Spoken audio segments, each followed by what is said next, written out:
I don't know anything because I thought we all agreed to be kind. I thought we all agreed we weren't going to be racist. At least on a base level, right? Like we thought we had some like unspoken tacit agreement. Like we don't go below that like line. That trees were good and air was nice and air is nice and clean water is preferable, and not attacking other people, countries, and things like that without due cause, like things that are just sort of basic things that we all agreed on. And then you find out, oh, I guess we don't all agree on that. And not only do we not all agree on it, more people disagree with that than I ever even imagined.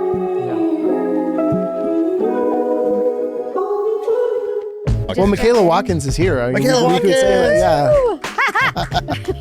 Michaela Watkins. She walked in and tried. The reason I know of you is through Tommy Dewey. And I don't know if you know that or not. Yeah. Dude, no. I know Tommy. You He was in my movie. He was in your movie? Reed wrote a movie called... I'm Reed Fish. I'm Reed Fish, it's starring Jay ridiculous. Yeah, Jay Baruchel. But Tommy was in that, yeah. So Tommy created my first network TV series lead for Sons of Tucson, with Greg Bratman. And then I didn't talk to him for a long time, and then he showed up on Casual, which is an amazing show. Right. And I know I'm friends. I just said right, like no, correct. No, that was refreshing. Actually, I was like, the right was about Tommy, not about. I was waiting for Casual. some deflection, and I didn't get any. I thought that was really baller, man. Right, you are right. You are right. That is an inarguable. I'm also a friend of the Reitman family. Catherine and I go way back. She was going to come on Monday, and she said to say she loves you and she thinks you're amazing. I love her very much. Yeah, she's a fantastic person. I love your taste in people. That's because I was listening to Eliza Coop's podcast. Oh, and, she's the coolest, man. So cool. Yeah, we didn't really know funny. each other before the pod, which was really cool. She's a smarty. Yeah, she's like really smart. And I wrote a show that she starred in. Which one? It was called Benched. It went one season. It was a comedy about public defenders. It was on USA Network. It was right after she did the one with Casey and everybody. What's it called? Happy Endings? Happy Endings. Yeah. I met her and I was like, I can't be in this because at the time, it's dumb, but I thought it for a second I thought I was unavailable. But we wrote it for me, Oh, right. Yeah. And then I was like, I want her to do it. And she's very talented. The network was so excited because she's 10 tons of gorgeous.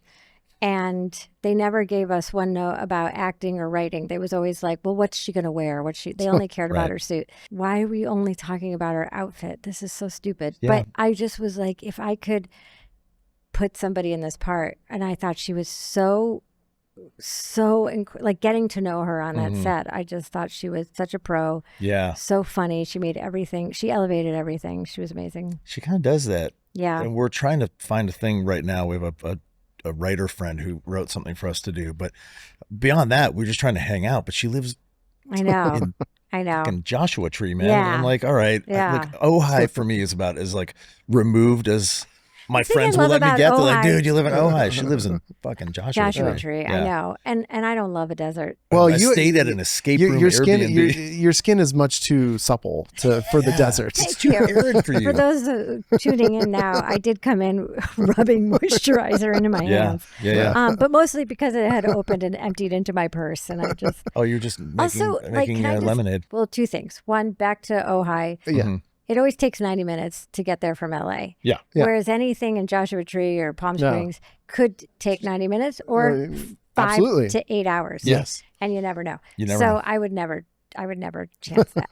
But I was going to say, shit, it's gone. We were talking about Dewey, and then we were Eliza Dewey. Coop. Yes. Yeah. Love Dewey. Tommy Dewey is my brother from another mother. It's like so weird that Jason Reitman put us together because I thought, this is where I get recast. If you're making him my brother, then I'm out. Why? Because he's like such a typical, like gorgeous, blue-eyed, athletic Americana from Birmingham, Alabama. I am like Jewess from Jewtown, USA. And I thought, like, that's it. I must be on my way out. I figured he was going to be an asshole because he's so good looking. I thought, he looks like an asshole. Yeah, he looks like an asshole. Yeah. And Agreed. I thought everything Tommy, you look like an asshole. Tommy, you look like an asshole. Do you ever like go on a show and then you like watch all the episodes and then you get there and you're starstruck by everybody? Oh, yeah, pretty much every time I do a thing. Yeah. Yeah. I'm like, fuck, I should have stuck to my guns. Like, I don't know. Are you saying I'm intimidating you right now? A little bit, because your podcast is so great, but I'll get to that in a second. Wow. I want to put a fine point on the Tommy thing. You're like my favorite guest now. Tommy looks like he'd be an asshole. He's beaming. And then he ends up being the nicest, funniest guy. And he's extremely smart. That's so what I remember smart. about him. I know. Yeah. He's not I don't know him well, of course, at all. A bunch of good looks. He's like, and I think because he's so charming and good looking, I'm like, you're probably a date rapist. And he's not. He's when does that part gorgeous. come out? A gorgeous person inside and out. Yeah. And caring. He's been like a brother. Well, when he wrote Sons of Tucson, like I'm an idiot. I was like 29, I think, and I was kind of at like a big moment in my career, and halfway through the series, I realized, like, oh yeah, you wrote this for you, man. Like, obviously, you wrote this show for yourself. And Fox was like, no. And we finally talked about it, and he was like, yeah, it was really hard for me to like go, oh, they're gonna cast Tyler Labine in this role, and I was like, who the fuck is Tyler Labine? You're a great, what do you call it, avatar or whatever for that. I'm sure. I mean, you brought so much to it. Yeah. Oh, but but Tommy is such a great like he has that thing where it's like you don't trust him because he's so handsome. I think people are probably mean to him. I don't think I'm feeling bad for Tommy. He could live in the bubble if he wanted to. I'm so worried about that handsome man. That handsome white man. I'm so scared for him. We're all praying for you. We're praying for you, Tommy. We should get Tommy on here. I thought about that actually. I was like, yeah, we should call Tommy. Yeah, that'd be fun. Great. So back to your podcast now. Yes. Boop, beep, boop. I had a lot of caffeine just now, which I know is a thing you guys can relate to. But I had stopped and had one of those boba teas, you know?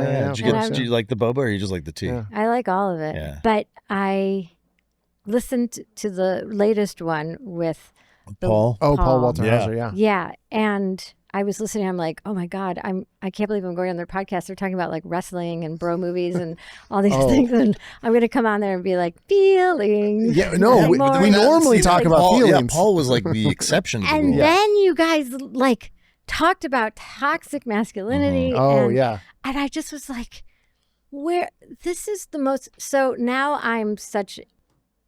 I think my phone just booped. I'm preaching this podcast to anybody who listens. Thank you. I love it. It's such a great dichotomy that is so important and useful, and it's not a prescriptive podcast. You guys are so funny.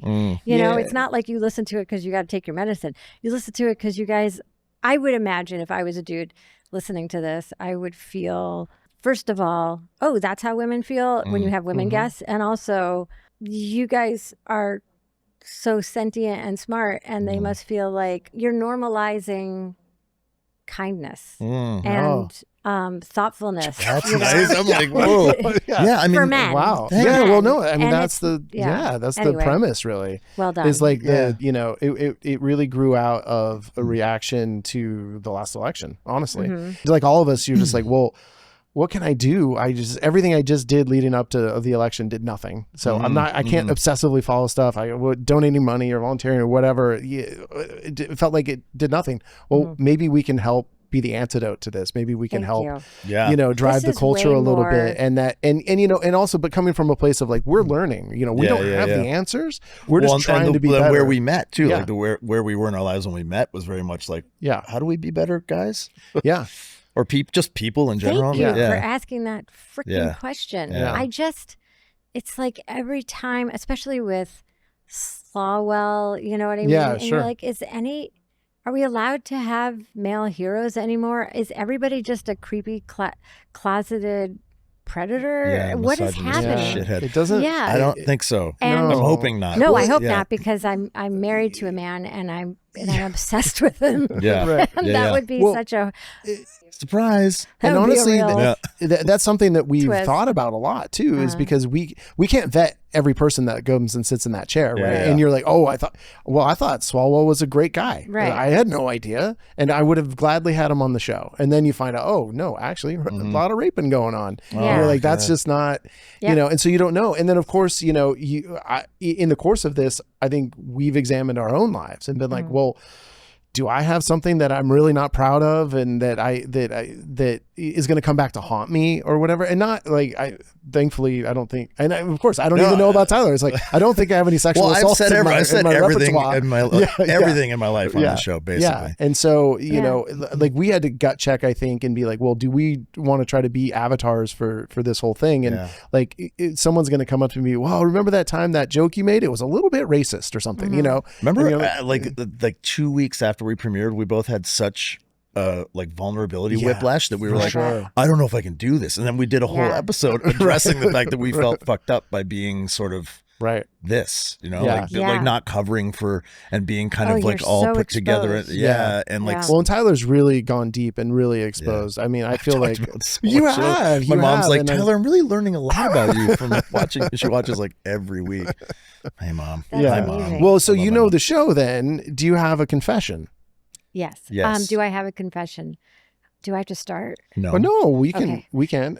Pass. I'll start. I feel like I don't have my shit together. That's my confession. And I'm like, I had to get an extension on my taxes, and I had to like, I did, you know, 1 billion other people. Yeah. Well, of course. Yeah. I feel like that's just like the tip of the iceberg, and it's like I have, you know, this business, and it's like, oh, I'm behind on this, and there's just, it's a little bit of discombobulation happening, and I don't feel quite centered. Like, I don't think I'm like, that I'm unmoored, so to speak, but I'm feeling a little like I just want to get some shit done. Like, I just feel like there's a lot of stuff that's coming up in my life in the next few months that I need to be really on the ball for. And I'm like, oh shit, I don't feel like I am. And do you not feel like being on the ball?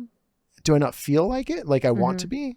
Like you said that you have to be, but does it feel like, and I just don't know how I'm going to do it because I got too much on my plate, I'm overwhelmed, or does it feel like I just don't like doing this admin stuff? I don't, that's a great question, and I don't think it's either of those. I don't know what it is. I just think I have some deep-seated thing where like maybe I just need a little bit of that chaos. Like, I don't feel like I walk in and I'm a chaotic person. Like, I don't have a manic personality or anything like that. In fact, I think I kind of exude like I'm solid, but like, it's like, my apartment's messy, and like stuff like that. Is it like you to be like this? To be procrastinating? Is it like me?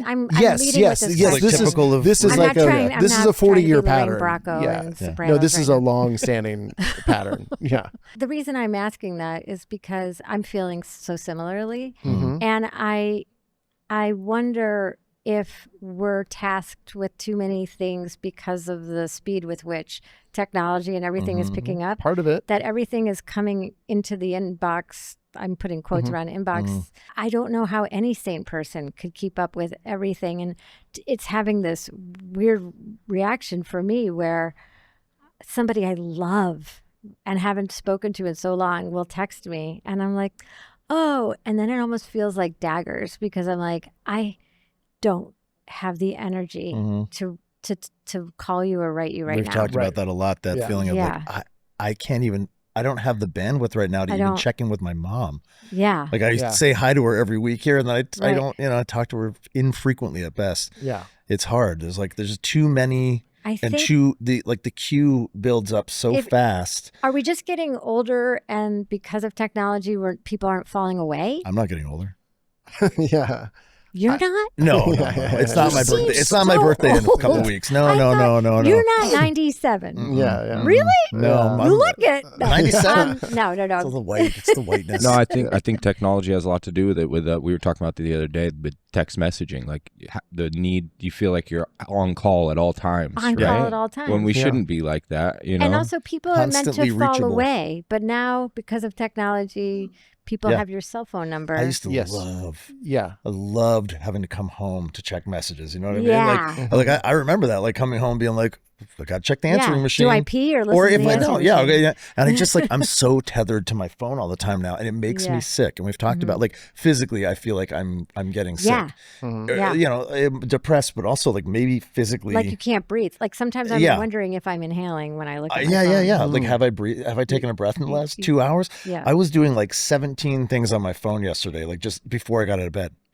Like, I got up to get my phone because I keep my phone out of the bedroom. It's the least I can do. Wow, well but done. Then, thank you. I think I have like a whole thing. I have a hatch, and I like keep my phone in another room. So I'm like, really? It's like I'm like a magnet to that thing. If it's in the room with me, I'm just like, rolling over in the middle of the night to check what? I don't know. It's like a surreptitious behavior by this point. Yeah. That's a good point though. Like, is it that you don't have your shit together proverbially? Yeah, or you just like, I think the for me world it is, making but us shit togetherless. Yeah. Shitless. There's together. too much shit to gather. We're shitless together. We can't gather this amount of shit. It's just too many shits. It's too many shits. Yeah, coming at you in so. Yeah, it's a whole freaking sewer, man. Yeah. The fucking sewer of shits that are just gathering at our feet.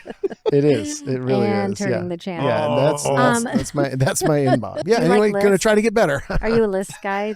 A list guy? Is that your plan? So I'll stop doing that.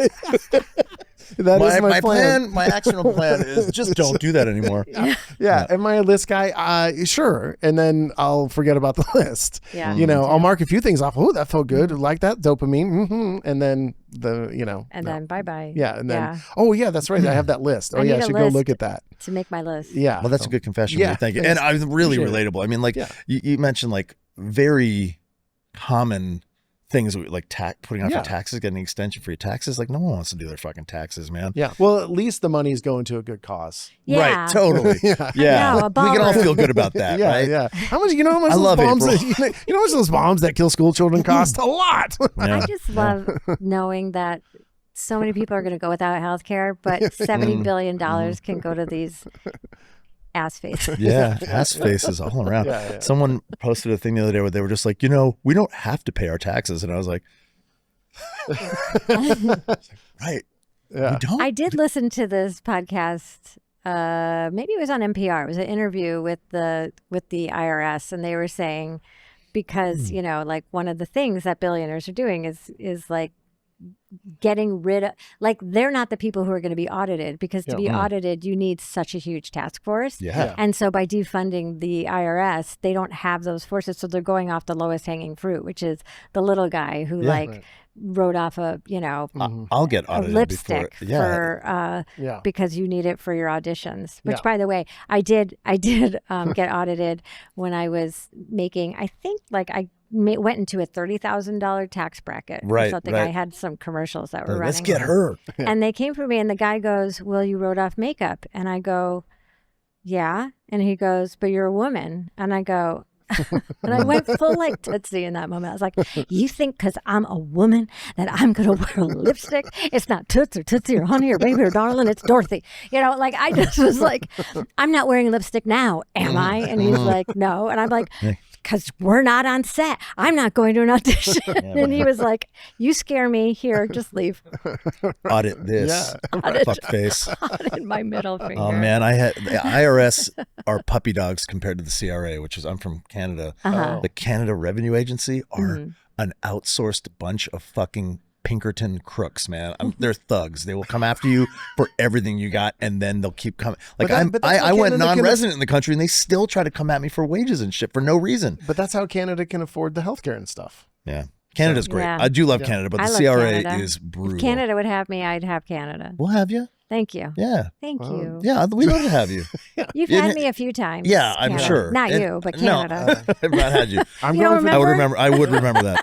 I'm going for the first time next week. Yeah. Oh yeah, that's right. You're going to Vancouver. You're going I'm not going to Vancouver. You're going to the Couve? Oh, you're in Ontario. No, you're going to Ontario. You're going to Hamilton. Yeah. Fucking You're going to Hamilton? What'd you do? I know you've been there just by the way you said that. What a horseshit. Sorry, Hamilton. It is a horseshit place, man. I got jumped. I'm going to play this clip for my friends in Hamilton. So that'll be great. I mean, we love Ontario. That's my own province. And you're near Burlington, Canada. It has nothing to do with the coat factory. I'm going to do a spin class in Hamilton, and we're going to film it for Reed a Patreon. Does spin class. Yeah. I think I'm going to jump in with my confession because it's burning. Okay. I haven't had a single stimulant in over 3 weeks. Whoa! I haven't had any caffeine. A confession? It is a confession because sounds it's like a humble brag. Yeah. Hold on. Let me fold this out. I'm gonna roll this out. I haven't had a stimulant in 3 weeks because I have recently found out that I have chronic kidney disease. Oh, which is really shitty, and I'm feeling really fucked up about it. I'm trying to not think about it all the time. Mm-hmm. It's not like super bad. It's like I don't need dialysis or anything, but I'm doing all these tests, and that's probably why my back is so bad. And there's all these things, and I'm doing like urinalysis tests, and I have ultrasounds tomorrow, and I'm really fucking scared. And I can't drink stimulants because your kidneys are immediately taxed by caffeine. I'm sitting here with you guys right now, and I feel like more raw and naked than ever because when I'm in here, usually I'm fucking jacked on caffeine, like jacked on like I 2 can attest Celsius. to that. Absolutely. Yeah, and it's bizarre, man. Like I feel really centered and calm not having had caffeine for like 3 weeks. But I'm sober as well. I'm 8 years sober. And it really feels like that all over again, man. Wow. Like I'm having to sit in this feeling of like, oh shit, it's just me. I'm just here with you guys right now. And I'm like, I feel like not enough. I feel like you don't have a barrier. Yeah. Well, stimulants was the one thing you had. Yeah. Yeah. So now I don't have that. I don't have stimulants. And I can't fucking go and eat a bunch of food because I told you look 97. I was kidding. Oh God. Wow. I love Wait you. till I start the dialysis. No, I'm kidding. No one is saying dialysis. But my brain, I have ADHD as well. Immediately. I go like straight, like the doctor was like, no, don't freak out. And I was like, so like, give it to me raw, doc. I was like, so when do how many years do I have? She's like, what the 60? Fuck are you talking about, man? People live with CDK for years and years, but we have to intervene and see if it's, but the one thing that's really funny and I think is kind of ironic about this is that it could be the caffeine that has caused the kidney dysfunction. Yeah. So I'm going in for more blood work in a week. Wow. After having done a month with no caffeine and see if my numbers have bounced up, my EFGR numbers, I think they're called. So are you in pain? Because I know here's the kidneys don't like hurt, you know what I mean? But the other backstory on this is like you've like for the last like 3 weeks you've been really complaining about not feeling well. Yeah, I got really had to postpone sick. Some shows and like yeah. So I got sick. I got like an actual like illness. I got a cold, right? And then I hurt my back in the gym doing overhead presses, and then I went to the doctor about my back, and that's when they were like, well, we're going to do some tests and see what's going on. I got x-rays for my spine. And then through some more blood work, they found out that my kidney function was not so great. And so it all happened because of my back. My backstory this is my backstory. Right. My back's story. It's been a weird couple of weeks, man. And I guess what I'm going to do about it is I'm going to stick with the anti-inflammation diet and the no caffeine. And it's really been a really cool challenge, like kind of just sitting in my discomfort again. So much so that it's like, I'm like, oh man, I didn't realize how scared I was all the time. Like caffeine just makes me fucking terrified. Oh, interesting. I'm like, but it's like this. It's like I'm afraid the bottom's going to drop out all the time. I'm like, oh my god, what happens if I just crash right now? Or what if I get like? It feels like when you're on too much cocaine, and you're like, oh my god, how much higher can I get, man? How much higher can I get before I just like explode or implode? That was my life every day on caffeine. And it got to this, I was like 1,000 milligrams of caffeine a day easily. Wow. Yeah. I would drink like a pre-workout in the morning as soon as I got out of bed, 350 milligrams of caffeine, drink like 3 Celsius a day, have like a thermogenic you wouldn't booster. Feel sick? You wouldn't feel jittery? Like you wouldn't have a nervous breakdown? God. I felt like I was barely holding it together half the time. But like, in here, it was like, I remember a guy said at one point, he's like, well, we got to have you juiced up, man. And I was like, he's right. I got to be juiced for this shit, man. So it's Guy's fault. Yeah. But anyway. If it makes you feel better, my mother is 89 and has chronic kidney disease. And she's 89. Right. I'm 97 though, so I got, I have probably less. Well, you expect it in an 89-year-old. You don't expect it in a 97-year-old. It's not a death sentence. But do you know like the hay thing where like parts of your body are a physiological response to something. So like kidneys is like, I think it holds anger. It's maybe? fear. It's actually fear. I just came from my NET pharmacogenetic psychiatrist up in Ohio. Dr. Rebecca Bonneville. Resilient Minds. Yeah. Do you recommend? Yes, very much so. Okay. She's like a shrink, but she also does all this like energy transference. And today she was like, it's really funny that you were having kidney problems and you were terrified all the time from your caffeine consumption. Also, I'm just kind of a scared person, I think. Are you? Well, I mask it a lot, but I have deep insecurities. Yeah, that make me feel often scared. Yeah, and caffeine just exacerbated everything. I know you grew up like pretty Christian, religious, and do you think like being taught about hell all the time puts the fear of God in children? I think it puts the fear of your like eternal damnation into you for sure. And so that works. That works. Oh, it's tried, tested, and true. It's tried, tested, and true. Yeah. Threaten your soul with eternal damnation, and most people do almost anything. Yeah. Wow. What could be worse than fucking eternity in hell? Yeah. God, what a horrible head full of shit to give to people, right? Yeah, that's whoever invented that was a yeah. Well, also you're talking about God now? Yeah. fuck you, God. Yeah. The kidneys are considered the seat of fear, storing the emotion of fear, anxiety, and existential dread. I feel much less afraid right now. And I wouldn't classify myself as having always been a very scared human being. So if we're trying to go back to like my Christian upbringing as like I don't think so. I felt pretty rebellious more than scared, but maybe rebellion comes from me being afraid. I think you present as being fearless in a way. I am in some ways. Thing, I think one of the cool things about admitting that I'm afraid is like that feels rebellious to me too. I'm sort of like, yeah, fuck it. But I still do all the shit I need to do, which is pretty punk rock, Like I don't just like, well, it is. No, I mean, one of my favorite quotes ever is Mick Jones. He said, life is so goddamn fucking hard, but it's the most punk rock thing I've ever done. Oh. And I just think that's kind of my motto. It's like, if it's like something you want to do, you're fearless. Yeah. And if it's anything else, I feel so fearful. Yeah. I used to be like afraid of my own shit. I used to be afraid of everything. That catastrophic thinking where you're just like, I was just GPSing a frightful turn of events that would lead to, like, I sometimes would be driving and just go, because I could just see what the car did that would make me careen off the side of the thing. And I always think that maybe that did happen and we just shifted over to the next timeline. Wow. Yeah. That's like in that timeline, I did jerk the wheel. That car did hit me. And then that is such a trip. Yeah. Wow. Oh. No, like I think it's from having a Jewish mother, honestly, who's like, would come over to my apartment and, my first apartment out of college and be like, what is that? And I'm like, it's a heater. And then she would go and wake up my neighbor and go, is it true? Is it true nobody's ever asphyxiated to death in this apartment? What a weird way to phrase that. I know. Yeah, or that I'd show her like, true and here's this, and then that, look, there's a garden out there for Jack the Ripper. Okay. Oh, okay. So there was like danger everywhere. Everywhere. And she'd always talk about, because she grew up in New Jersey, right near Newark Airport, where in the 50s, I believe, just planes were just big 747s were crashing. They had to close it for a while and change the takeoff jet way. What am I saying? The runway? These are words. Thank you. Yeah. The runway was too short, I guess, and the planes were getting bigger, and so they were just crashing in her backyard. Oh, yeah. And so I was such a fearful flyer for so much of my life. And then something happened, which is you just turn 50. Oh, yeah. And things happen to a woman's body. Well, things particularly happened to mine because I discovered I had uterine cancer. So I had everything out. So I went into menopause overnight and literally like in one day. So, and then after that, I noticed I stopped giving such a shit about everything. Because of the cancer or because of the lack of a uterus? No, it wasn't the cancer. The cancer was a trip because you, for some reason, think like, it doesn't run in my family or anything. Yeah. But, I was always afraid to do like cocaine or drugs like that because of the heart disease thing. I could never do that. I could never take cocaine, ever. Yeah. Yeah, that stuff never scared. Well, that's not true.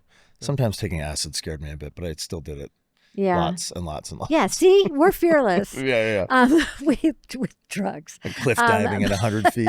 But it's more the being out of control, I would say. What's more scary than anything. Thus, like flying for me was starting to get in the way of work because I couldn't even, I would start to panic as soon as the thought of having to get on a plane was. What did you do to combat that? Well, it's interesting. One thing that I did was I went to one of the NET. Yeah, this person died, but my friend sent me to her, and she was pushing on my hand, and she wanted to see when the fear of flying started. And so she was like 0 to 4, 4 to 8. 8 to 15, 15, and so on. Yeah. And my hand wouldn't push down. And she goes, I don't know how you feel about this stuff, but pre-birth, like, we talk about that a lot. I go, are you talking about like past life or blah, blah, and she's like, I don't know what it means to you, but I just want to see. And then she pushed and my hand went like through the floor. Right. She said, when do you start to get afraid. And I said, when I start to pack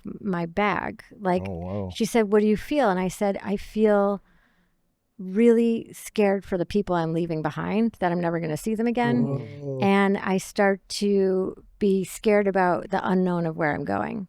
You mean like in a big sense? Yeah, like I'm going on this trip. What if I don't come back? I don't know. Right. Yeah. You weren't scared of going to New York City. No, I wasn't scared of New York City itself. This realm. I'm just almost, leaving my home here. Yeah. And then she said, and when does it pick up? I said, and then it really jumps when I get to the airport and I go through security. And I said, and then it really escalates when I have to put my personal belongings into a bin, and armed, uniformed people are standing around, and you have to strip down and take off like shoes and coats and put them in. And then I start to really panic. And then I get really, really panicked when I get into the airplane. I'm in this like capsule that you can't get out, that once those doors shut, you're not getting out. Yeah.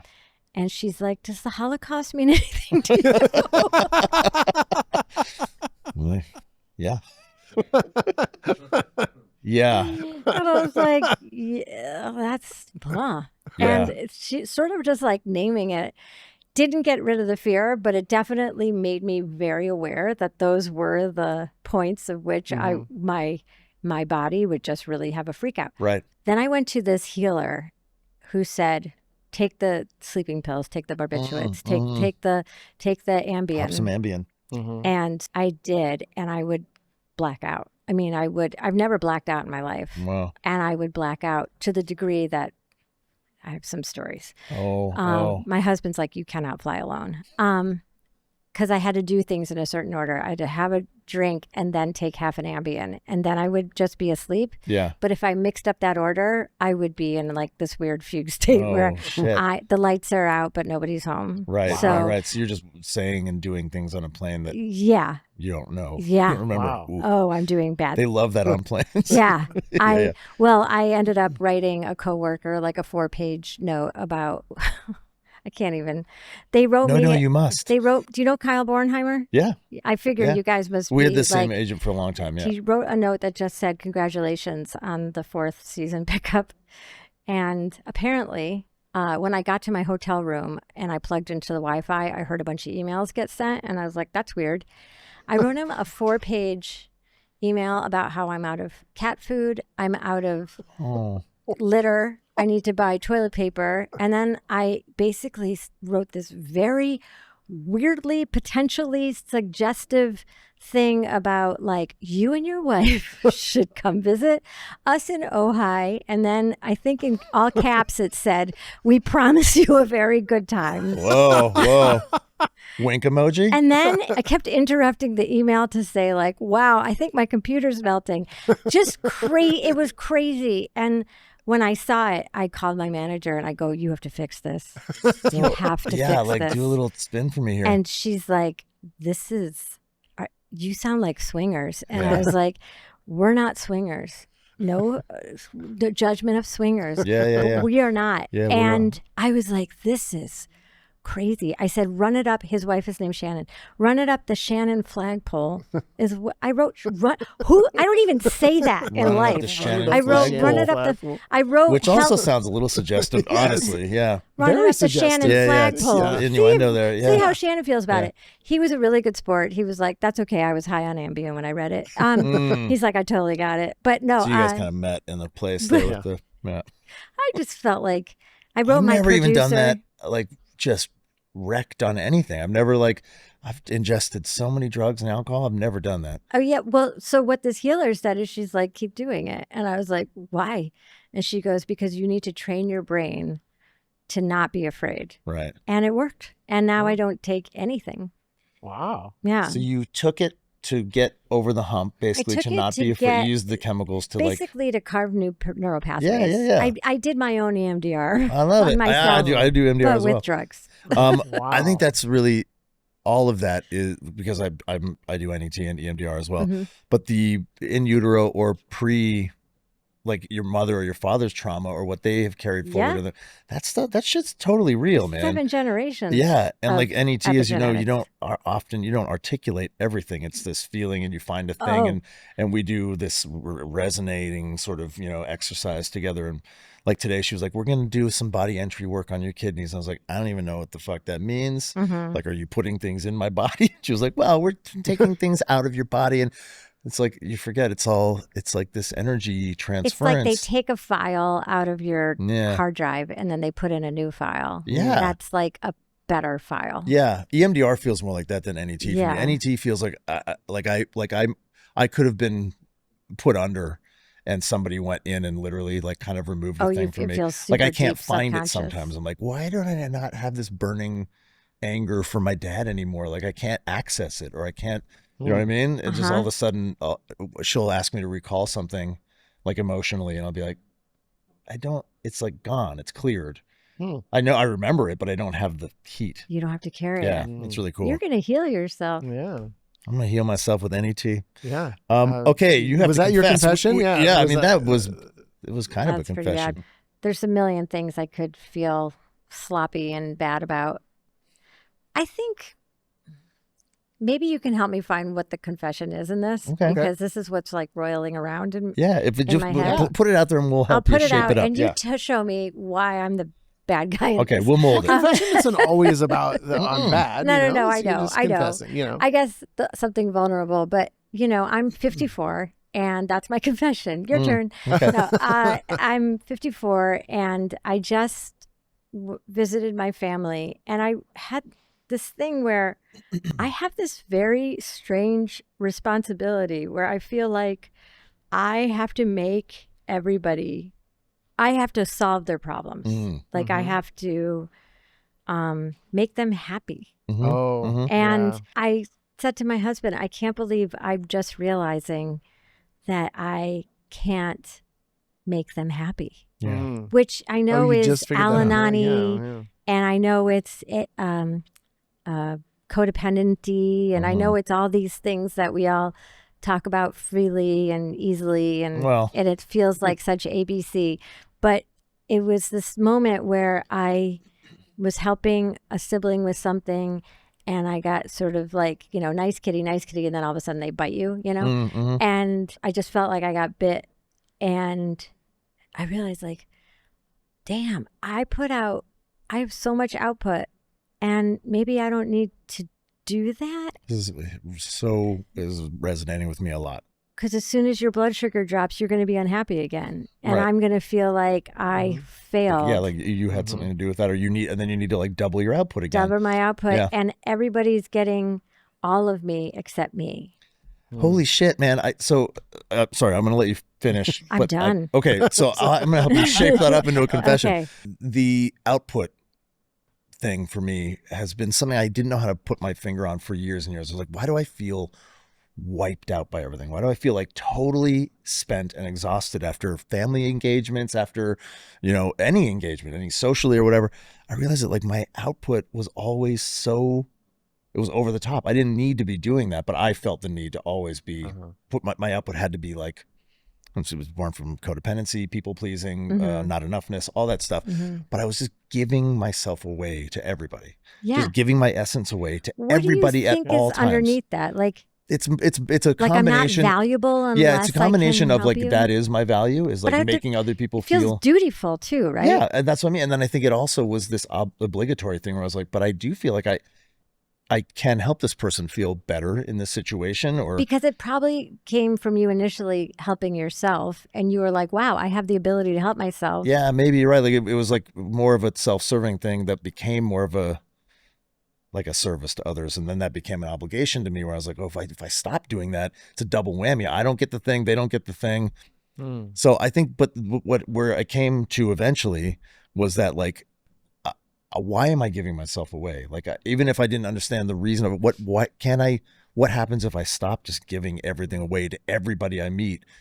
And I just stopped giving it all away. Yeah. Now you charge for it at I charge for it at cons and on Cameos, and we have a podcast where I can give it all away.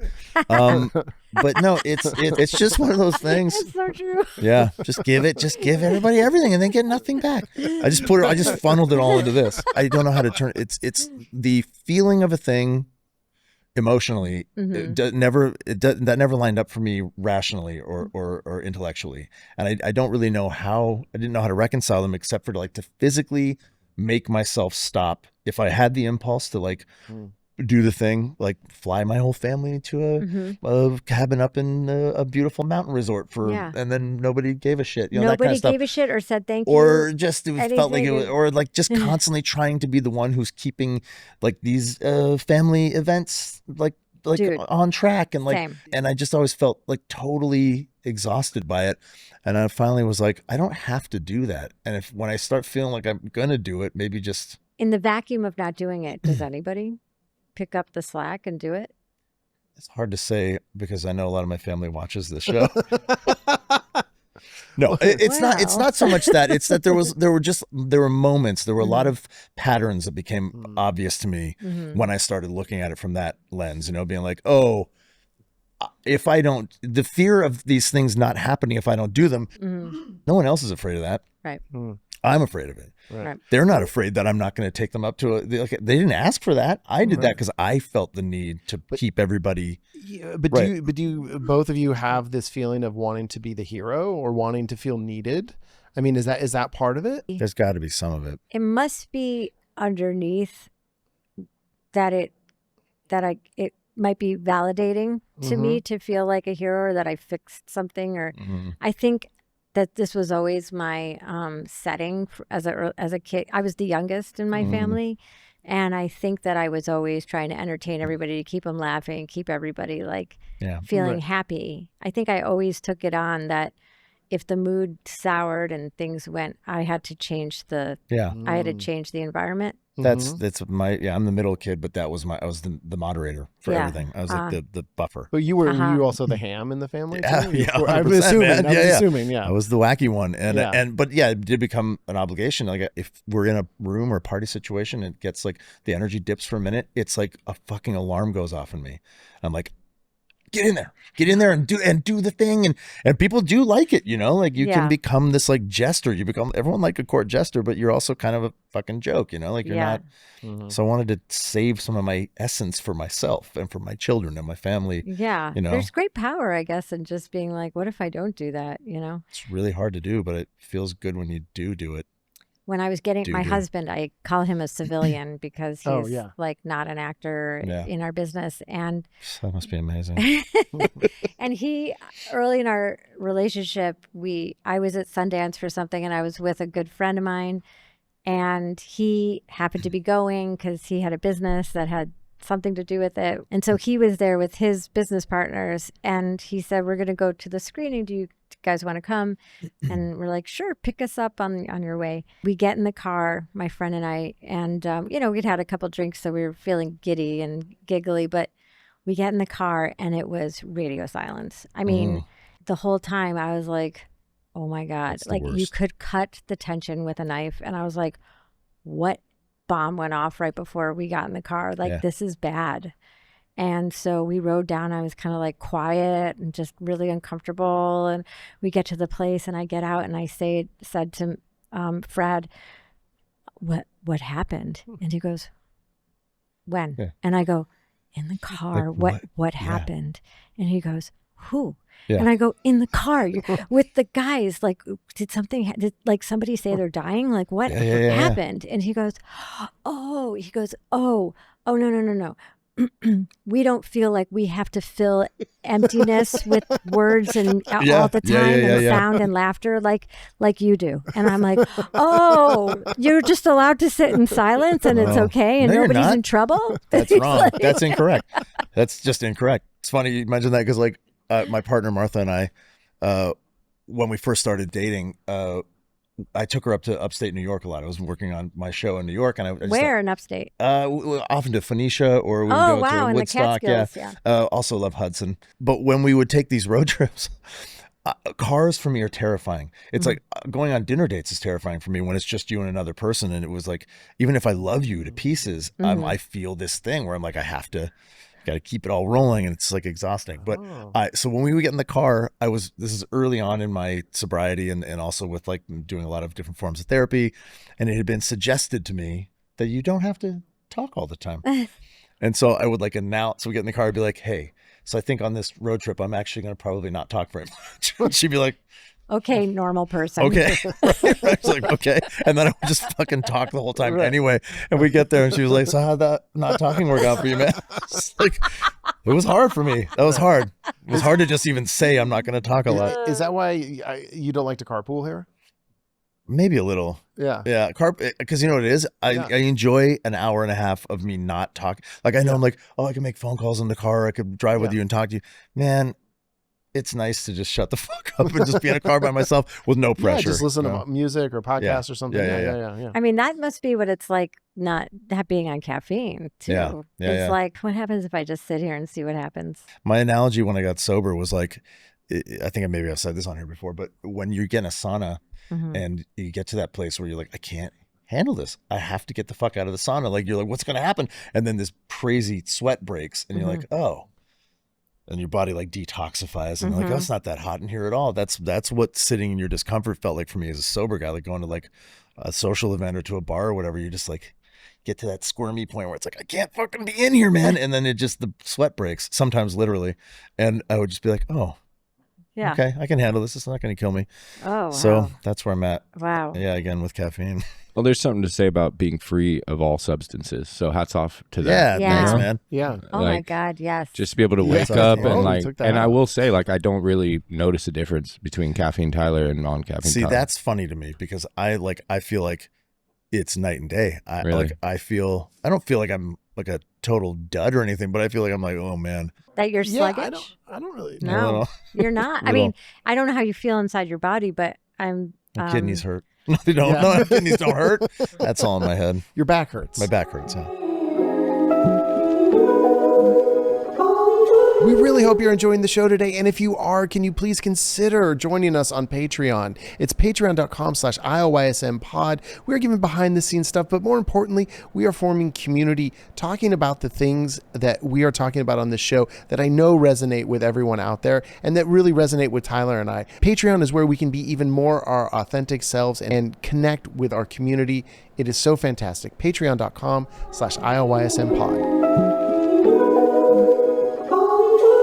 Your movie Suze that I came and watched, I thought that movie was fucking awesome. Thank you. And filmed in Hamilton. Yeah, in Hamilton. Yeah. But in large part because of your performance and because of the things that you put forth in the movie felt so, I hate saying brave, but like it felt like a really honest performance. And I think I kind of wanted to ask, you were talking about turning 50 and you're 54 now, like, and you don't give a shit as much anymore. Was a lot of that kind of, did you put a lot of that into that movie and then kind of leave it all on the floor?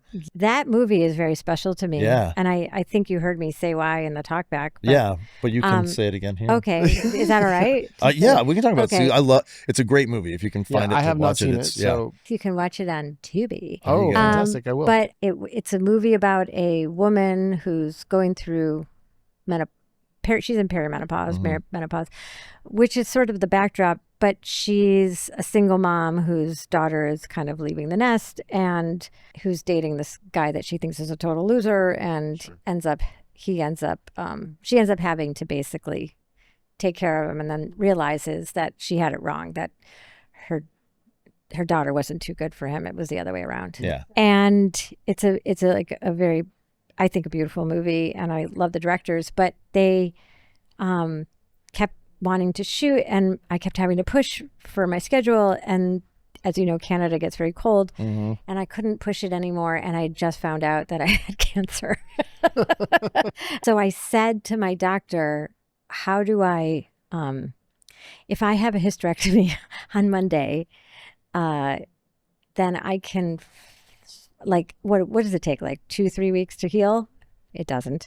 And then I can just go there and start shooting before fall gets serious, you know? Right. He looks at me and he goes, well, I don't have an opening for another month, but even if that were the case, that's a crazy timeline. Thing to suggest, yeah. And I said, okay, but can you check your Monday? And he's like, and he kind of throttles his mouse.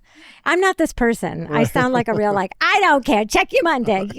You were that person that day. I'm an actor, that person that and I'm shooting a movie. Because like you were saying, I mean, normally I would be scared, curled up, freaking out, the C word. Oh my God. It's also, by the way, uterine cancer is no joke. I caught it early, but it's like a hysterectomy is no joke, man. That's a big fucking deal. And it's like a death sentence. Because usually people don't know they have it until it's much more progressed. So women, if you're listening, please go get an ultrasound. But it's like what you were just saying, Tyler, about like, you're fearless when it comes to things you want to do. Yeah. And my husband's going like, can we just maybe make sure you're physically and mentally and healthy? And I was like, yeah. But I got to shoot this movie. I don't know why, but I felt like I had to. Yeah. He moves his mouse and there's a cancellation and he said I could have it. And I was overjoyed because and then I went in and I said, am I free to fly to Canada? And he said, okay, I'm going to clear you. Yeah.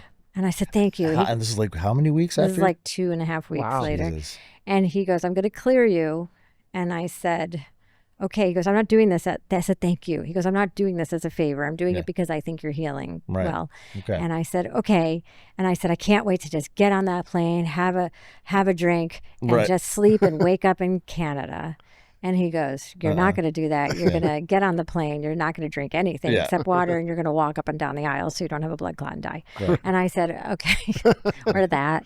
Right. And so then I got I know. So then I get there. It's the first day, and I lie down on the hotel bathroom floor, and I'm like, what have I done? Yeah. I'm crazy. Yeah. This was so misguided. This whole like inner engine we have to take any opportunity and to work.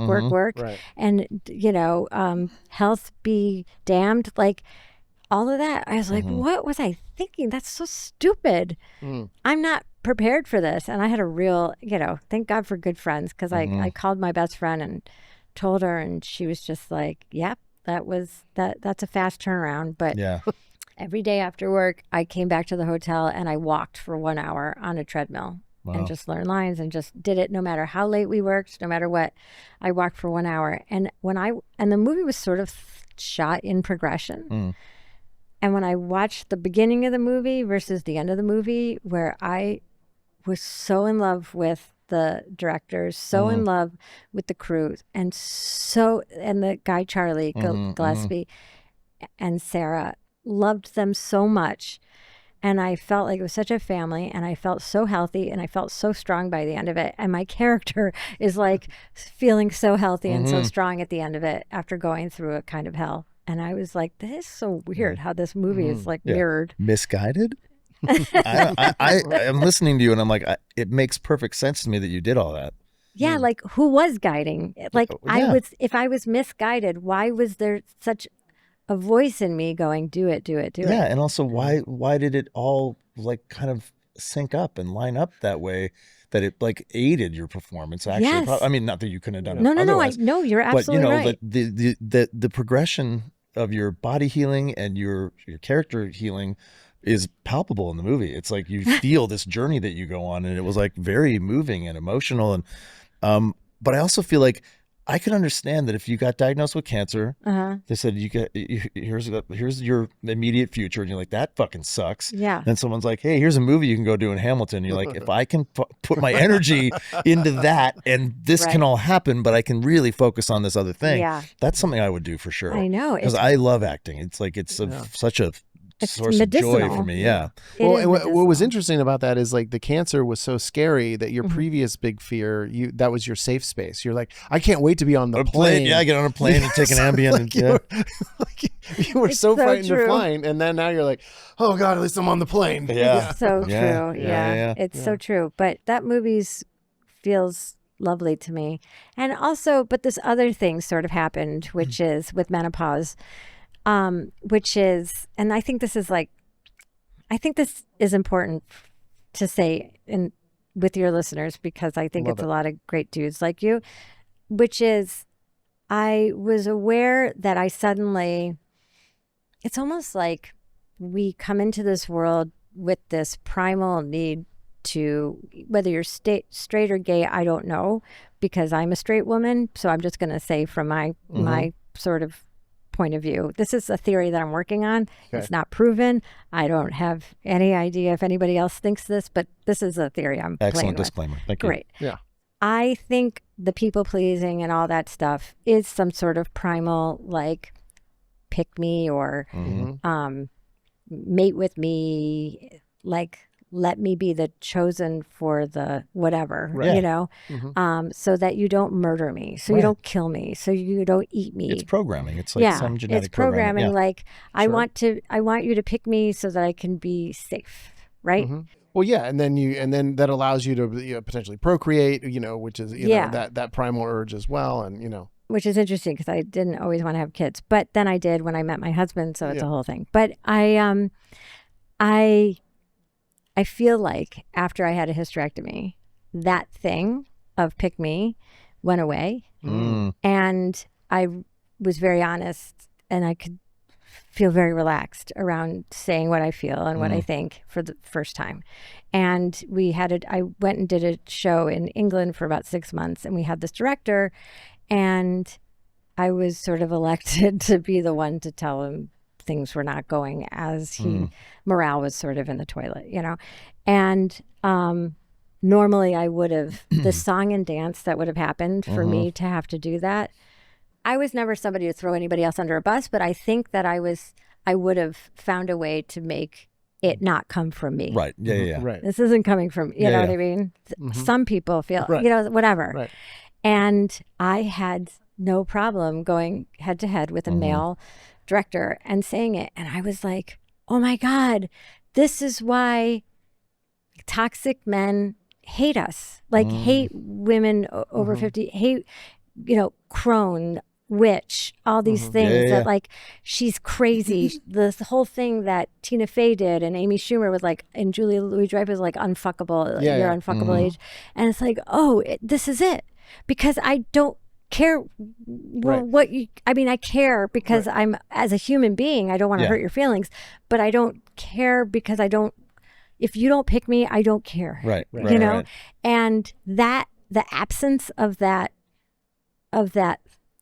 thrust of like, I need you to like me. I need you to keep me, because I need you to keep me safe. I need That's you what the whole dance is about. The whole Always, dance is your about. whole life, right? Yeah. Whoa. And you're not defining me right now, because I'm defining me right now. And that's why this is such a threat. And I think it's why, when I hear like voices on, in right-wing media and stuff like that talk about women, it's like the big threat is that you don't get to define it. Right. And then on top of that, I'm listening to Lena Dunham's book right now, Fame Sick, which is a fantastic read. She's such a good writer. Yeah. But, whether you liked her or not, I just remember when Girls first went on the air, and she's sort of like the 20-year-old version of the 55-year-old woman. Yeah. But when Girls went on the air, my agent I said, God, I love this Girls show. I think it's so lush. I think these characters are so amazing. I've never heard characters talk like this, young people in their 20s, and it is kind of like how we talk, like that's so wild. And my agent said, at the time, my agent goes, oh my God, I hate her. And I go, have you seen the show? He goes, no, I find her so disdainful, or something like that. And I was like, wow, that's some serious vitriol for a show you don't watch. And what is she saying that dudes don't say all the time? And it was this thing of like, it's like almost like I feel like I'm going off here. I'll shut up. But it's a safe space for that. What's that? It's a safe space. We love this. This is what we want. Yeah. Please go on. I'm gonna make a point and then I'll shut up. But I feel like he could even sense in that moment that she was taking the power of men defining who who's allowed to be fuckable, who's allowed to be sexy, who's allowed to be naked, who's allowed to, and what they're supposed to look like and what they're supposed to preoccupy themselves with. All of it, and have a voice, and putting it into, it's why representation matters, right? Putting it into the mouths of this young woman, and who the hell does she think she is that she gets to do that? And it's like, how many times have we had to watch schlubby guys have sex with hot chicks, and then she turns the tables, and all of a sudden it's like, whoa, honey, know your place, you know? And that's, boy, I really have nothing conclusive to say except that felt menopause felt like that. Well, no, I think that's the capper, right? That's the like, you stop giving a fuck. And because that's what it felt like, is like, oh, she didn't give a fuck. Right. You know, the Lena Dunham didn't. I mean, the character in the show did, you know, she was constantly like, and so did Lena Dunham, quite honestly. But she was young enough and innocent enough to think that she could, because of her parents probably, who are artists, think I'm allowed a seat at the table to share my art, you know? And people were like, no, you don't get that seat. But it felt like at the time, like publicly, it was like, you know, just deal with it. You know, it's like, this is like, no, I'm not apologizing for this show. Yeah. You know? Misogyny is weird. Yeah. Well, I was thinking about the parallels, not exactly the same, but this sort of like how OnlyFans, or just women in general, that are taking command of their body and like profiting themselves off of it for the first time, and the backlash online, right, from right-wing sources. It's never, you know, they mask it like it's, you know, morality issue, but really it's just because now the women have the power, they're in control, they're the bosses, they're profiting off of it, and now it's a problem, right, where it wasn't ever before. Yes, Guy, that's true. I think that's absolutely right. Milana Weintraub, you ever have her on here? No, that would be great. She's an Ojai, right? Yeah, she's an Ojai person. Know her? Milana Weintraub, yeah. No, I don't know. Oh, yeah. She would be wonderful, but she's doing this thing where, talk about taking it back. Yeah, right. So she's got a very awful, just ugly group of trolls that are just constantly, I mean, to the degree, she was the AT&T girl, and she felt like the company didn't do anything to mitigate any of the online trashing, and it was just because they were just treating her like a piece of meat, and when she didn't kowtow to it, you know, I mean, it's really, it's like some of the darkest parts of the but then she's now doing section. an OnlyFans that basically is for charity. I can't remember. Yeah, she took a bunch of flirty photos, and then she sells them, and she's raised like hundreds of thousands of dollars, and she gives it away to charity. Yeah. The online vitriol is like crazy. I mean, we had Billy Lee, the Billy Lee on. Yeah. We're collabing all our personal accounts with the podcast account, so I'm getting all the notifications of the comments, and it's just like, Billy Lee is a trans stand-up comedian, and like, she was on here, and just like the hate that comes in those comments is like real, and it's unrelenting. And I'm almost like, at a part of me is like, we should just turn off commenting. And I know, but part of it is like, it drives engagement and it does this, but it's like, my God, it's just like feeding the trolls, and it's so disgusting. And you're like, maybe she is a terrible person. Though, maybe she is. I don't know. But it's like, God, doesn't matter, man. They're not attacking that. Yeah, exactly. They're using that as like a, and you just want to get in platform. there and fight. And you're just like, I've just like, no, I'm not. Not even gonna. The amount of people that will just refuse to acknowledge that she is a she. Is unbelievable. Yeah, this dude. Anyway. What I was going to say about misogyny and men, it's the same as racism, right? It's a system. It's not an event. It's not a thing that just like one thing happens and everyone's like, oh shit, that was an outlier. That was like a standalone, It's this long standing system. And I had a conversation with Martha in our kitchen where I was like, I think I realized where that sits in me, she would often say something in like a commanding way, or she would say something like definitively knowing what she was talking about, and I would get like bristly. And I was like, and I called myself out on it after she had probably called me out on it a bunch of times, and I was like, that's fucking deep seated misogyny that I mean, women do it too. Sometimes I hear something. We had a female AD one time, and for some reason, every time she squawked orders, I was like, oh my gosh. Like,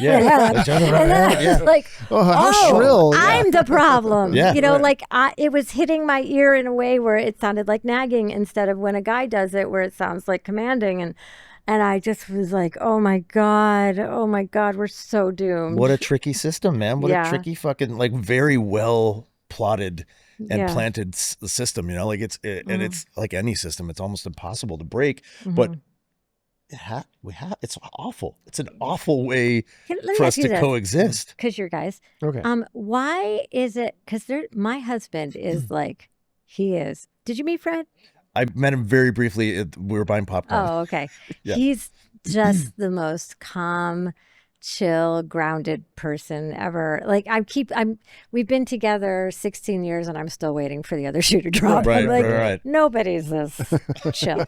The one thing that really can rile his feathers is sometimes, you know, if he's being a little pedantic, I'll be like, okay, but honey, you're mansplaining right now. Right. Yeah. And get to the point. his dander gets like up in that moment. And I was like, why? Yeah. Why is it when I say you're talking at me instead of to me right now? It makes you That's mad. The thing that makes you so mad. Yeah. That's a layered one, the mansplaining thing. Yeah. Because I think we all realize, like, I think our initial knee-jerk reaction is like, I don't do that. Right. Yes, you fucking do. Yeah. Because every man does it. But am I woman-splaining? You know, because like yeah, well, I don't know where the line is. I feel like if you tell me I'm mansplaining, that I think you're calling me a misogynist in a way. Like, oh, I don't respect you, and I think you're less, and it's like, well, no, I don't actually, I don't. But of course, I also think highly of myself. Yeah, I think highly of myself, and I'm like, well, actually, I do know a lot about this topic. Martha has gone on record as saying like, well, yeah, you do often like declare things as facts that you don't actually know. And I've absolutely done that a lot of times. I do not. Of course I fucking do. I've probably said that a million times myself. Like, I'm a bit of a... We probably do that on this show and don't even realize it. You know? I realize it. Yeah. Sometimes. As I get older, the more I have less kind of appetite for definitive knowing of anything. Yes. That's freeing, isn't it? This thing of... I'm noticing that with my children. I have 3 kids. And again, I got kind of called out a few times, like, hey, like by Martha saying, like, you don't need to have an answer for everything. That feeling as a dad that you want to be able to like explain everything. Yeah. What I love now is I just go, I don't know. Do you guys want to figure it out together? Or like, I don't have the answer for that. Do you want to go on a walk and go find one of those pods you're talking about? Or do you want to look this up on? We are. Yeah, exactly. And it's amazing. Like the freedom of just being like, I don't know who you think I am. Like, I'm an actor, man. I'm not, I'm not some scholar over here. Yeah. My niece said to me, she goes, I still remember the time when I was in junior high. She's now out of college, but out of grad school too. But she goes, I remember the time when I was in junior high and I was in my real know-it-all phase. And you said to me one time, just so you know, like, it's okay to say, I don't know. Yeah. And she was like, what? Yeah. And I was like, it's okay to not know. You don't have to know everything. There's nobody's watching us. Like there's not a panel of people that are like, Julia has to know everything. Yeah. And she's like, I think about that she goes, I think about that all the time. To this day. Yeah. Yeah. And I think about it too, because she pointed it out to me, because when I was, in my 40s, I wanted to tell everybody everything I'd learned in my 20s and 30s and say it so definitively. Yeah. And then what I realized is after that, I was like, I don't know anything. I don't know how I can be this age and realize like I can't make people happy. It's like right. I thought I could. I thought if I could give you this, or I could give you that, or we could do this together, or if you would just blank, then you would be happier, and I can't do anything. Also, like, because Donald Trump is president, because people support the horrible things he says and does, I don't know anything, because I thought we all agreed to be kind. I thought we all agreed we weren't going to be racist. At least on a base level, right? Like, we thought we had some like unspoken tacit agreement. Like we don't go below that line. Like that trees were good and air was nice. Yeah. And air is nice. And clean water is preferable. And not attacking other people, countries, and things like that without due cause. Like things, that are just sort of basic things that we all agreed on. And then you find out, I guess we don't all agree on that. And not only do we not all agree on it, more people disagree with that than I ever even imagined. Right. The goalposts of decency are just like sliding downfield.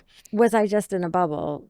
Because and I think some of these things are also things that this country has done historically, but it has been masked. And it's like, I don't know, man, there's a lot of bad shit that's happened in our history, and that I think goes against those like, oh yeah, we're actually all equal. Oh, well, we haven't exactly treated everyone like that. Yeah. And it's like all the secret wars that we fought that got no congressional approval. I mean, I'm in no way, shape, or form defending what's going on now, but I think that I think there is a tendency for us though to look back at the past and be like, well, it just wasn't like that back then.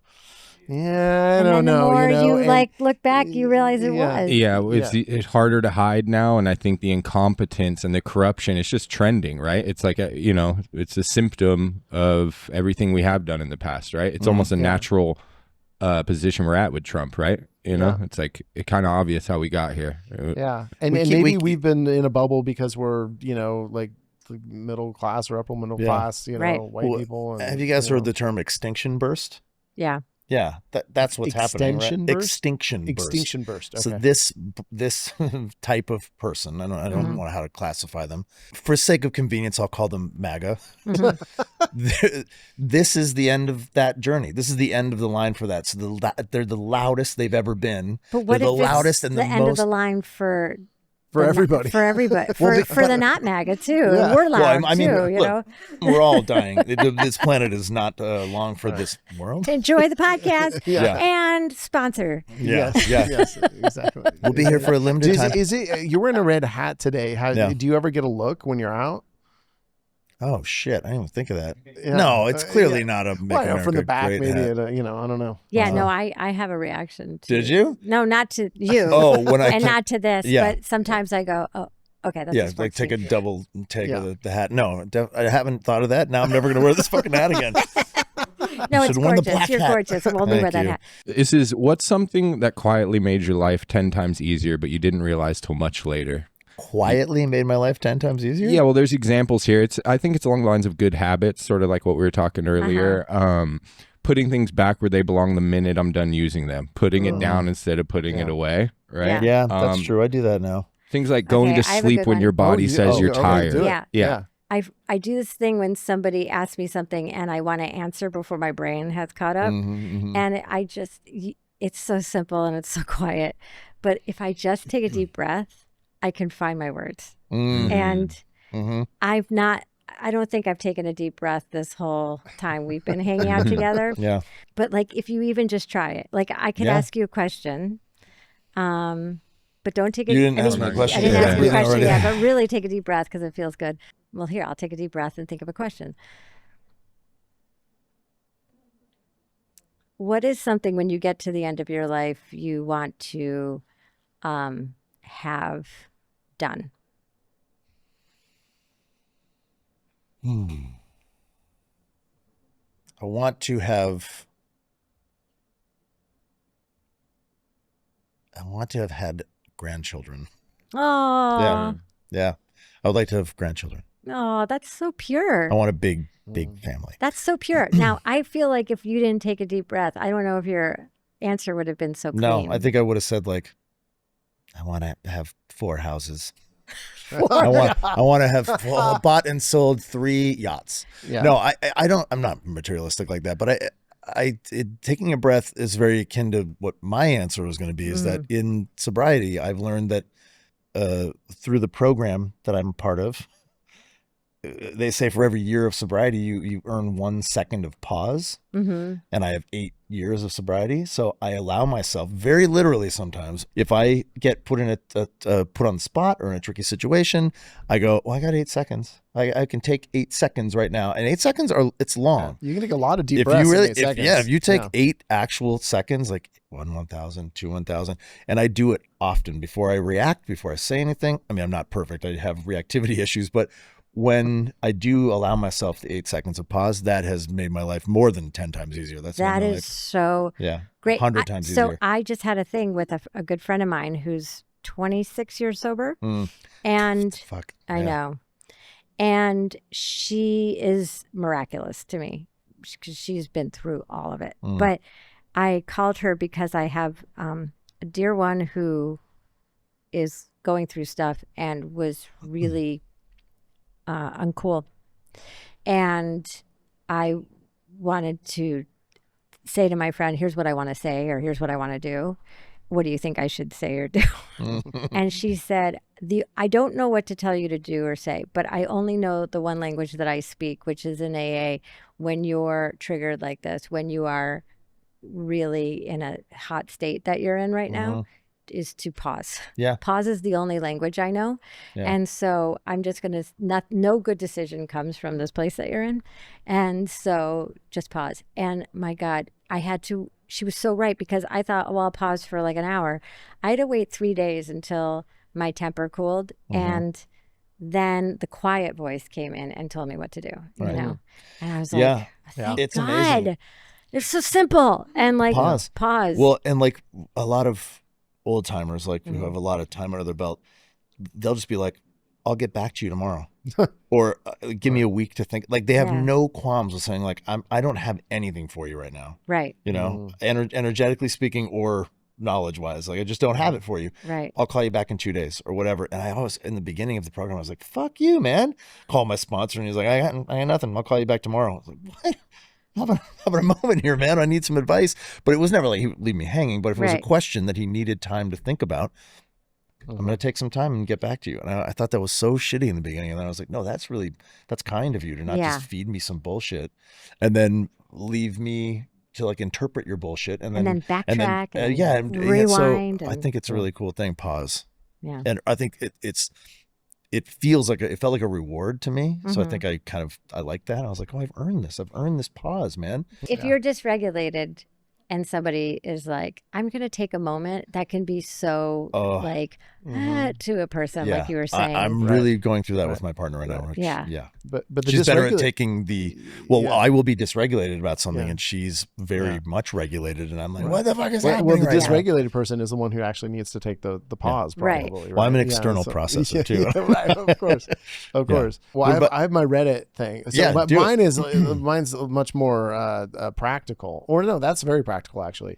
But I was just thinking about it. Now, if I don't like forgetting things, and I forget to bring things or all the time, or if I like today, and what made me think of it is I was talking to a guy about it before the show, is I was doing, we're doing this in the afternoon, which we normally film in the morning. So this is different. So I was in Ventura at my office before I came here, and I had my computer with me. I didn't want to leave it in the car. And so I brought my backpack in, which I don't normally bring into the show. And the studio, actually, it's really lit right here, but it's dark everywhere else. And I'm like, I'm going to forget this. So I put my car keys in my backpack. So I cannot forget my backpack. And so therefore, this is something I do. Like at home, like if I know I need to take this receipt or something, I put my car keys on top of it. Or if I have a jacket and I'm going to take it off somewhere, I put my car keys in it. Then I never forget my jacket. That's so I lose smart. my car keys all the time. You lose I lose my car keys. Well, then you got to put your car keys in the same place. I have. You got to put them in the same place at home. I fucking threw my wallet down the garbage chute at my old apartment building. Like I do. I was just in a pile of shit on the table and I just threw. Well, this hack doesn't apply to you then. Right. Because if you're losing your car keys. I mean, I just misplaced them. I can't find them. Oh, that's a good one, Reed. I'm going to use that one. That's Yeah. Changing lives over here. Lastly, we have to mention that Tyler's album is coming out. Oh, yes. Well, hang on. Or wait. Okay, no, this is good actually. I can say I have an EP that I'm releasing, and it was going to be on the 30th, day after my birthday. Very exciting. Thank you. And you're such a multi-hyphenate. You have to be these days. What else you got, kid? I will send you the album if you want to hear it. But it was going to come out on the 30th, and then the label asked if we could push by about 3 weeks because they have some leads on maybe some press that we can correspond. All right. So what's the new date? It's May 22nd, I think is what we're doing now. Okay. Between May 15th and May 22nd. But it's a good thing. It's because they were like, hey, we think we can drum up more momentum with this press coming out and we can do some more promotional stuff. I'll mention the podcast. On the note though, just like, maybe for the fans that also people create stuff like ourselves, everyone does. And there's always that fear of putting things out or it not being done or are you too critical? And do you have any feelings like what was going through your mind with this? Yeah, that's a good question. I think, and I've talked about it here too, that there was, I did get frozen for a while when I signed the deal. Right. And I'm like sitting on my EP, just like, did I call? Was I supposed to call somebody? But I signed the thing, right? Like I just was sat on the EP for like 3 months before I signed the deal. So or before I gave them all the materials. So I would say even the fear of like completing a thing. I was talking to my 12-year-old the other day about my 15-year-old, I'm sorry, about completing things. And there's like this fear, there's like this precipice right when you're about to finish a thing and you're like, I'm just going to start a new thing. Because that's exciting, right? It's really exciting to start a new thing and you get that like vibe and you're like, can't stop thinking about the new, for me, it's like a new beat and I want to go home. But to finish a thing is not as sexy, it's not as exciting. But the feeling of completion is really intoxicating. Like once you pass that little bump of like wanting to just keep creating new, half finished ideas, once you get to the other side and you actually put a completed thing into the world, oh my God, it's like this feeling of like Tom Hanks in Castaway, I created fire. Like it's like, so I would say, again, it's akin to that analogy with the breaking the sweat. It's uncomfortable to finish a thing. I don't know why. It just is for us. And then there's that next layer when it goes out into the world. Yeah, but you have to force yourself to do it. But and once you just inspired me, man. I'm going to finish my taxes. There you go. You don't need, it's too late. You don't need that extension, but you do. You're already extended. Yeah. That was our callback. So that's a great way to end the episode. Michaela, thank you so much. Thank you so much. This was such a more serious conversation than I imagined we were having. Studio 1042. And thank you, of course, to our Patreon folks. Roblin. That's it right now. Roblin right now. But I would like to say that I went on Instagram the other day and asked for a few new followers and people just came. It was cool. Love it. I sent some welcome videos and I will continue to do that for the people who join the basic or anything above those tiers. I'll send you a high video. Yeah, and we're cooking up some fun content actually. I know we've said that in the past, but actually we really are. We actually have an action plan. We have dates for filming, so this is going to be exciting. I even posted a bunch of new stuff the other day. Yeah, absolutely. So this is very exciting. So thank you to everyone who's in the Patreon. So check it out, patreon.com/IOYSM pod. And of course, thank you, even if you're not in our Patreon, thank you so much for, of course, watching and listening. And it's all for you. We love you so much. Love you, bud.